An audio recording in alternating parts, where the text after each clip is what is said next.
Hello everyone, this is Anne from Odulcina Scrap.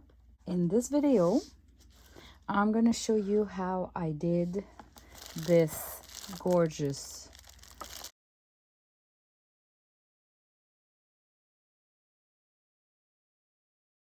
So how it works is that I made it landscape and I have a tracing paper and the paper, a tracing paper and the paper, and I want to go on like that to make a collection of my favorite laces. So far I've been buying a lot of laces and I have some favorites that I want to hold on to, or at least keep like a couple of inch, like 2-3 inches of it in a memory book kind of, and this will be that. But I needed to have like a journal that it can take the laces because the lace is kind of bulky. So I've created a spine where I added cardboards to separate my pages and allow place for my lace. And I've used that big format. It's literally a letter size paper in the landscape mode. And yeah, so this is what it looks like finished.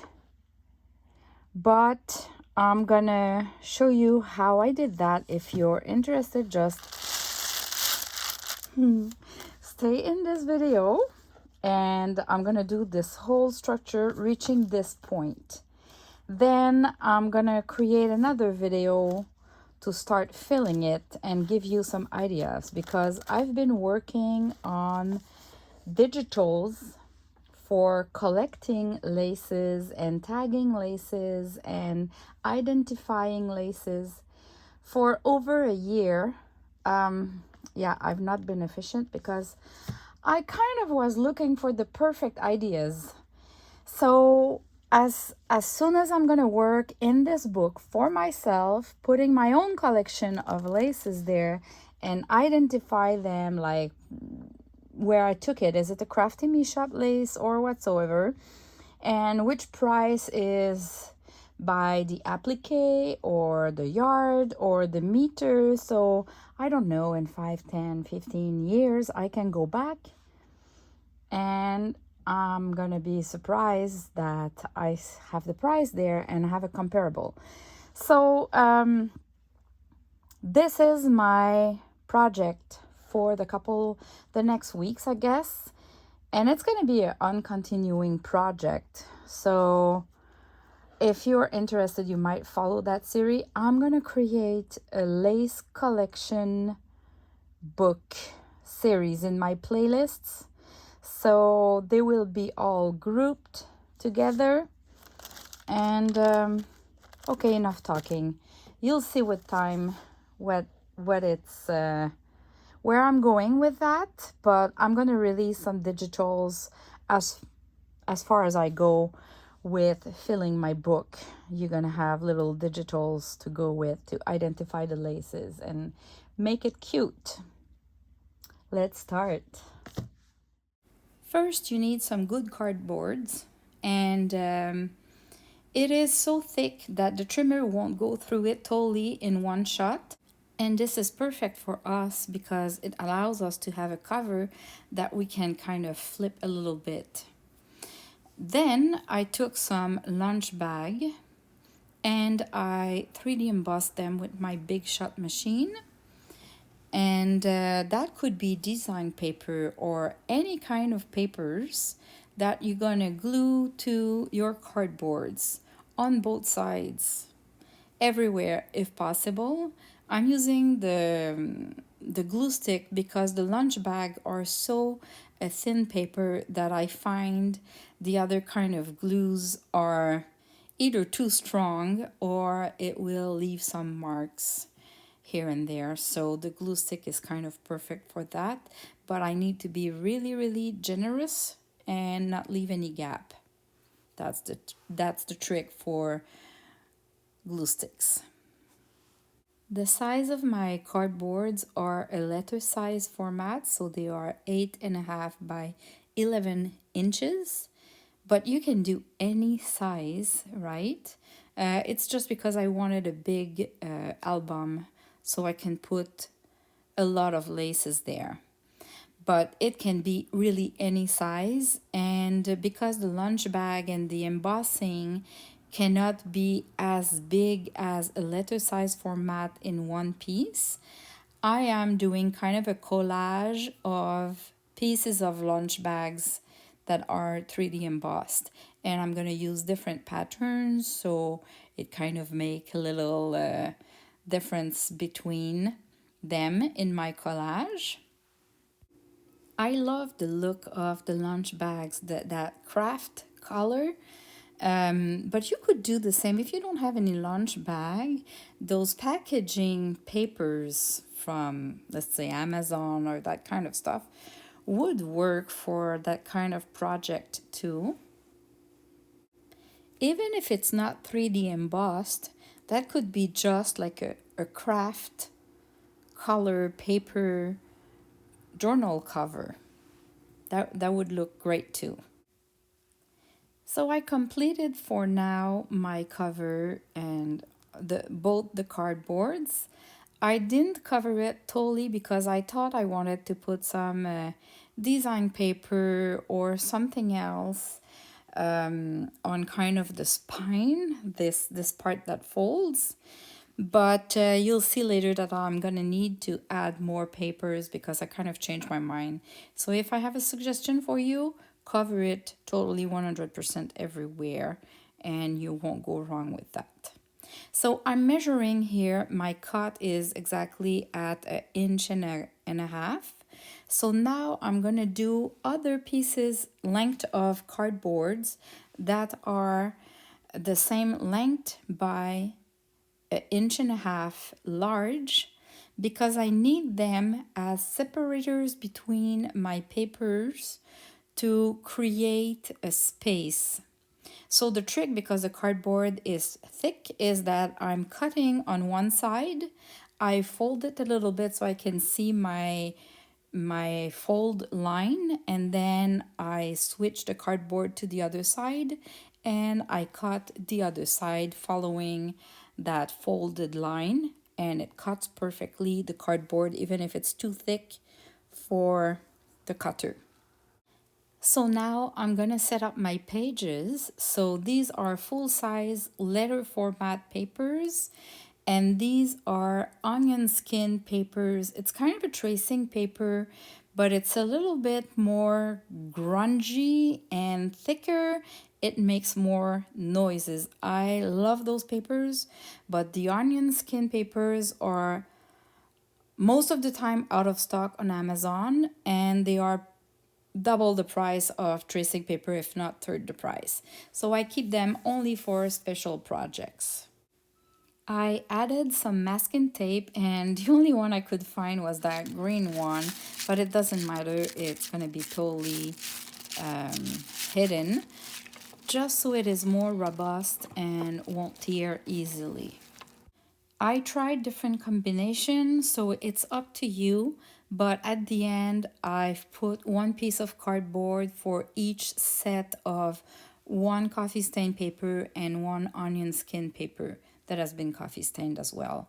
And I glued everything together. So I glued each onion skin paper on its coffee stain paper, and then I glued the piece of the cardboard on each set of onion skin and paper. Because attaching all of that, being really straight and not moving, is too hard, so I thought I should just glue them, and then I have less pieces. But even at the end, I'm gonna glue each of those together still and attach them. But before doing that, I'm gonna need to create some holes because I'm gonna still attach them with a thread as well.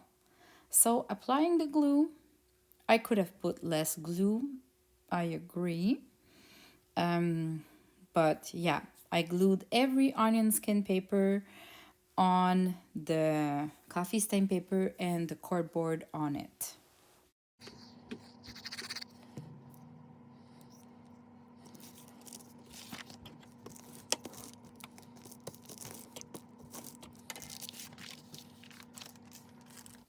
I am done.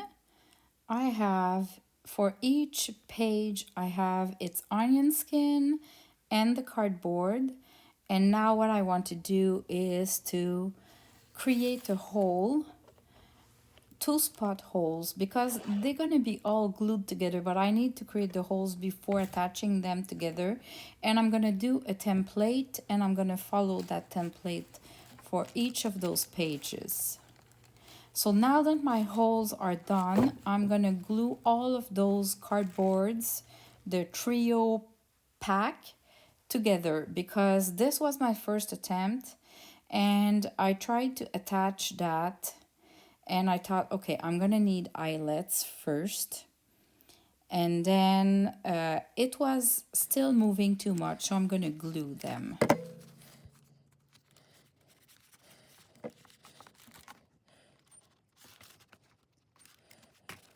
Now that I have holes on each page, I'm gonna glue them together so they won't move and everything will kind of stay perfectly aligned and straight, because we see that, and I just find if they're not aligned perfectly, it kind of look so not well. So yeah, I'm gluing each of them. It's gonna be really, really robust.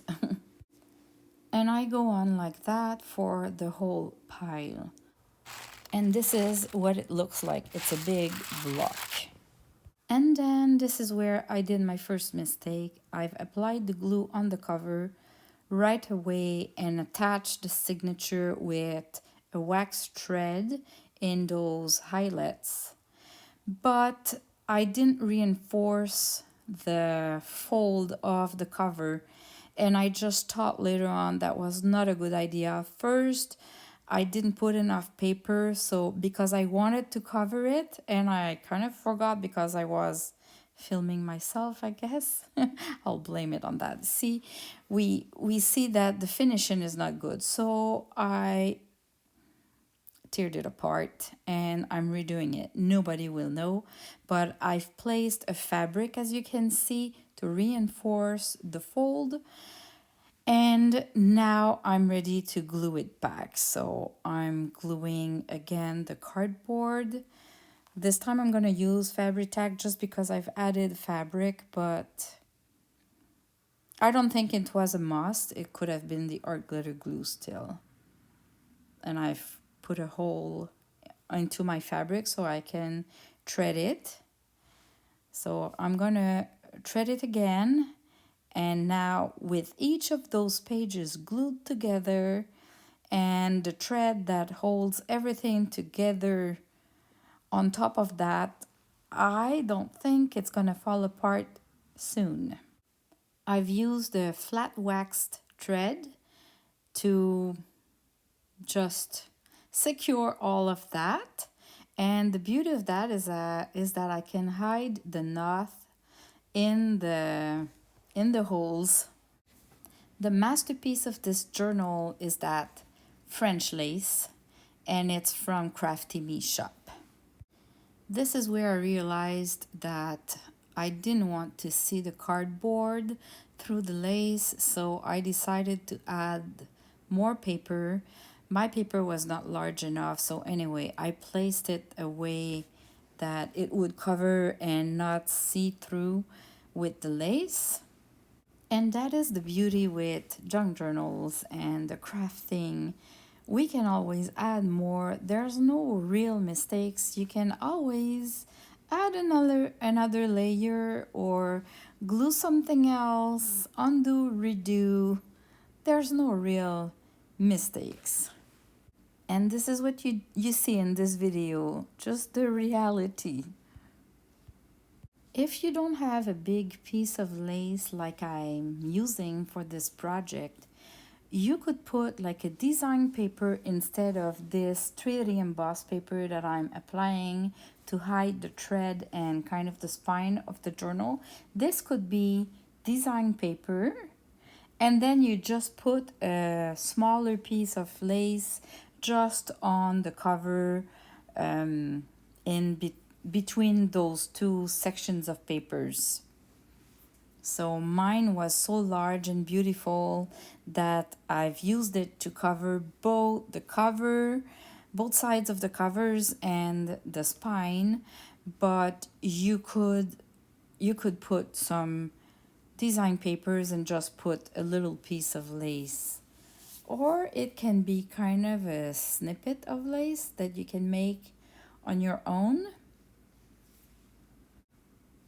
It is now time to figure out if I want a larger piece of lace or not as large. And I didn't like that line of the lunch bag that it was showing. So I'm adding another piece of paper just to cut the straight line. These are little details, but sometimes it bugs me so much. I don't like straight lines. I guess it's me. But that little squarish piece of paper, I like it now. So the length of the lace that doesn't need to be the same on both sides of the covers. So it's a little bit larger on the top cover. This is a personal taste. And I glued my lace with the fabric tack just to make sure it is really holding well and to allow me to move it or slide it a little bit if I'm not perfectly aligned. Then at this point, you can imagine we can have all sorts of finishing touch there, but I wanted more of a raw look of the journal, really simple. And so I'm just gonna add some linen threads, and it's not really holding anything because everything holds by itself, but I had all of those choices and I ended up picking the darker one so it creates more of a contrast and it's not too big. And I'm gonna twist around the journal on the spine level, so where it doesn't move at all, just before the fold actually of the cover. And yeah, I'm just twisting around a couple of times and I'm gonna do a knot and it's gonna hold like that. Of course, I can add more, but again, I was aiming for a really simple style of journal. I might change my mind later on, but for now, even with this bow, I tried the little bow and I didn't really like it, so I ended up with just a simple knot, 3 knots actually, and I've cut the thread even shorter at the end. So it's really like, for me, it's a raw looking, and it's really fancy with that French lace, and it puts all the highlight to the lace.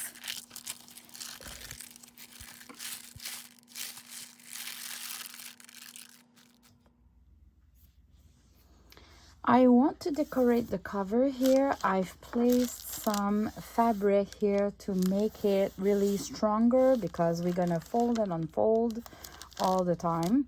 Now I could have leave it like that, but I want to put a little lace. So I'm thinking I have this vintage lace here.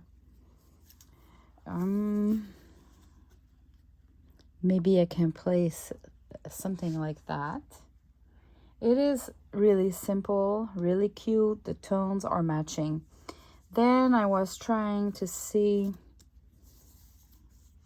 this one. If I follow the line here, it kind of hides where the fabric ends and the brown begins. I love it. Let me show you a different angle, maybe. I'll remove that. And there was too another good choice, the Crafty Me Shop lace here, which is more like an ivory one. They are all kind of matched because we have white there, we have light brown, and we have the vanilla there. So yeah, which one I'm gonna pick? Let me think about it.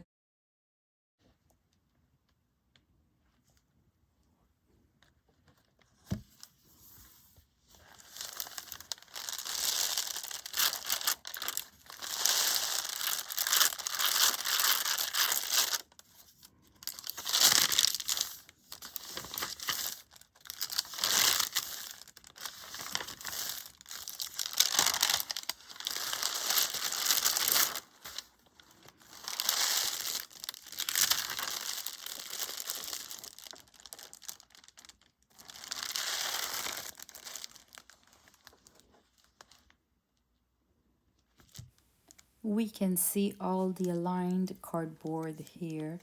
This is why it needs to be really straight, and this is why I glued them all together so they don't create any gaps. Thanks for watching.